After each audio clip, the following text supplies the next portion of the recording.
اعوذ باللہ من الشیطان الرجیم، بسم اللہ الرحمن الرحیم۔ السلام علیکم، کرلش اسمان کے مداحوں کو ایک نئی ویڈیو میں خوش آمدید۔ ناظرین کرام، اس ویڈیو میں آپ لوگوں کے لیے بہت ہی شاندار خبریں لایا ہوں جو کہ آپ کو خوش کر دے گی۔ تو تمام خبریں جاننے کے لیے اس ویڈیو کو اینڈ تک دیکھیے گا، اور اگر آپ اس چینل پر نہیں ہیں تو چینل کو سبسکرائب کر دیں تاکہ ہمارے آنے والے ہر ویڈیو کی نوٹیفیکیشن آپ تک سب سے پہلے پہنچ سکے۔ تو دوستو، سب سے پہلے بات کرتے ہیں اوکتم صاحب کے بارے میں۔ تو دوستو، ذرائع کے مطابق اوکتم صاحب ٹریلر میں منگولوں کے ساتھ ہونے والی لڑائی میں شہید ہو جائیں گے۔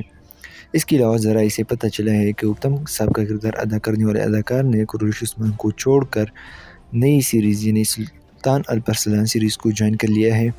دوستو، آپ لوگ اوکتم صاحب کو الپرسلان سیریز میں کس کردار میں دیکھنا چاہتے ہیں ہمیں کمنٹ باکس میں ضرور بتائیے گا۔ اس ویڈیو میں بس اتنا ہی، ملتی ہے اپنے نئی ویڈیو میں، تب تک کے لیے اللہ حافظ۔